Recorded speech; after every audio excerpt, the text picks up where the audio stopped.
नमस्कार. आज आपण एकदम क्रिस्पी आणि चटपटीत असा स्नॅक्सचा प्रकार पाहणार आहोत. तो म्हणजे आलू कली समोसा.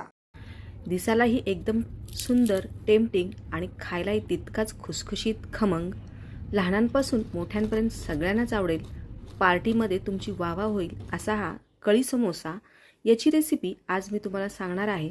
अगदी सोपी आहे आणि आपल्या घरातील अवेलेबल साहित्यातच आपण ही स्नॅक्स रेसिपी कढी समोसा बनवणार आहोत. तर व्हिडिओला सुरुवात करूयात. हा खुसखुशीत आणि खमंग असा कढी समोसा बनवण्यासाठी मी इथे 2 वाट्या गव्हाचं पीठ घेतलेलं आहे. 2 वाटी गव्हाच्या पिठाला चौथा भाग म्हणजेच अर्धी वाटी मैदा घेतलेला आहे.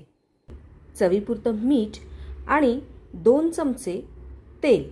आता आपण हे सर्व जिन्नस व्यवस्थित हाताने मिक्स करूयात. यानंतर लागेल तेवढ्या पाण्याने आपण हे पीठ मळून घ्यायचं आहे. पुरीला जसं घट्ट पीठ लागतं त्याप्रमाणे आपण हे पीठ मळायचं आहे. पीठ जर सैल झालं तर आपले समोसे खुसखुशीत होणार नाहीत. यासाठी पीठ शक्यतो पुरी एवढं घट्ट मळून घ्यायचं आहे. पीठ छान मळून झाले. आता आपण हे झाकण झाकून बाजूला ठेवूयात आणि याच्याला आतल्या सारणाची तयारी करूयात. इथे मी 3 मीडियम साईजचे बटाटे घेतलेत. हे बटाटे उकडलेले आहेत आणि आता आपण हे खिसणीने खिसून घेऊयात. तुम्ही हे स्मॅशही करू शकता, पण खिसणीने खिसल्याने एकसमान होतात. त्यासाठी आपण इथे ते खिसणीने खिसलेले आहेत. आता याच्यामध्ये 1 चमचा तिखट घातलेला आहे, अर्धा चमचा हळद, अर्धा चमचा गरम मसाला, अर्धा चमचा धने जिरे पूड आणि अर्धा चमचा आमचूर पावडर. 3 हिरव्या मिरच्या घातलेल्या आहेत.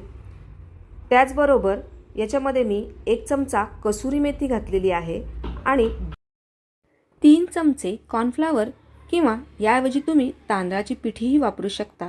3 चमचे आपण यात घातलेली आहे आणि चवीपुरतं मीठ. आता कॉर्नफ्लॉवरमुळे काय होईल, या सारणाला बाइंडिंग छान होईल आणि समोसे आतूनही खुसखुशीत होतील. आता याच्यात आपण भरपूर अशी कोथिंबीर घातली आहे. यानंतर आपण हे छानपैकी असं मळून घेऊयात. याचा गोळा तयार करून घेऊयात, एकजीव करूयात.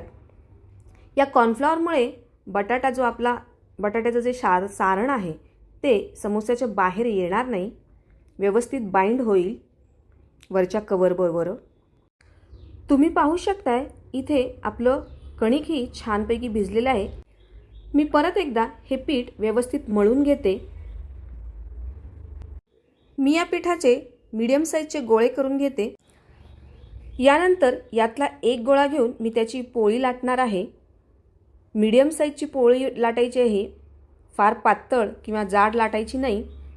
थोडंसं गव्हाचं पीठ घेऊन आपण ही पोळी लाटणार आहोत. हे पहा, छानपैकी पोळी लाटली जात आहे. या साईजची, एवढ्या जाडीची आपण ही पोळी लाटलेली आहे. अशाच मी बाकीच्या गोळ्यांची पोळ्या लाटून घेते. आता ही आपण एक पोळी घेतली आहे आणि आपण जे बटाट्याचं मिश्रण बनवलं होतं ते आपण याच्यावर थापून घ्यायचं आहे. एका लेवलचं एकदम पातळ असं हे आपण व्यवस्थित एकसारखं एक लेवलचं हे आपण मिश्रण थापून घेतलं आहे आणि त्याच्यावर आता आपण एक दुसरी पोळी ठेवायची आहे आणि हे साईडनी जे ओपन आहेत पार्ट ते व्यवस्थित दाबून बंद करायचे आहेत. सर्व कडा व्यवस्थित दाबून बंद करायच्या आहेत आणि आता हलक्या हाताने आपण याच्यावर बेलणं फिरवत छानपैकी याला एकसारखा आकार देणार आहोत. हे पहा, या पद्धतीने अगदी हलक्या हाताने आपण ही पोळी लाटायची आहे. परत मी पोळपाट माझा मोठा असल्यामुळे एवढ्या मोठ्या साईजची ही पोळी लाटलेली आहे आणि सर्व बाजूनी कडा बंद करून घेतल्या आहेत. आता आपण याचे काप करणार आहोत. चौकोनी आकाराचे आपल्याला काप करायचे आहेत. एकसारख्या आकारात आले की आपल्याला त्याची कळी पाडायला सोपं जाईल. आता आपण क्रॉसमध्ये काप करायचे आहे जेणेकरून त्याचा आकार चौकोन होईल. या पद्धतीने तुम्ही पाहू शकता, सहज मी हे काप उचलू शकते. आता ह्याची कळी कशी बनवायची ते पहा. हे 2 टोक एकमेकाला जोडले की दुसऱ्या बाजूने राहिलेले 2 टोक जोडायचे आहेत आणि अशा पद्धतीने हे पहा किती सुंदर असा आकार तयार झाला आहे कळीचा. तुम्ही पाहू शकताय अशा पद्धतीने आपण सर्व अशा या चौकोनी भागाचे ह्या कळ्या बनवून घेतलेल्या आहेत. किती सुंदर दिसत आहेत पहा. अशा तळल्यानंतर तर लाल रंगाच्या कळ्याच तयार झाल्यात असं वाटतं. इतके सुंदर तयार होतात. इथे मी छान तेल तापवून घेतले आणि मीडियम फ्लेमवर आपण ह्या कळ्या आता तळून घ्यायच्या आहेत. एका वेळेस तुम्ही भरपूर कळ्या तळू शकता आणि बटाट्याच्या सारणातही कॉर्नफ्लोअर घातल्यामुळे सारण अजिबात बाहेर येत नाही आहे. तुम्ही पाहू शकताय मीडियम फ्लेमवर छानपैकी ह्या तळल्या जात आहेत. पहा काय सुंदर लालसर तांबूस रंग आलेला आहे. वा, एकदम छान अशा कळीसारख्या दिसत आहेत. कळी समोसा तयार झालेला आहे. तुम्ही हा कळी समोसा टोमॅटो सॉस किंवा हिरवी चटणी याच्याबरोबर सर्व करू शकता. मी इथे टोमॅटो सॉस वापरलेला आहे किंवा हा नुसताही अगदी क्रिस्पी खमंग लागतो. तर आपण एक खाऊन पाहूयात. काय सुंदर दिसत आहे. खायला तर टेम्पटिंगच असणार आहे.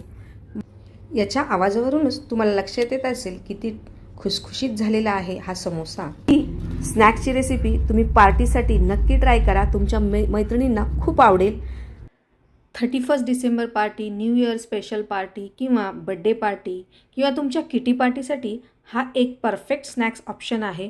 तुम्हाला जर ही सोपी आणि क्रिस्पी अशी बटाट्याच्या कळी समोसाची रेसिपी आवडली असेल तर आपल्या चॅनलला पटकन सबस्क्राईब करा, व्हिडिओला लाईक करा आणि कमेंट करायला विसरू नका.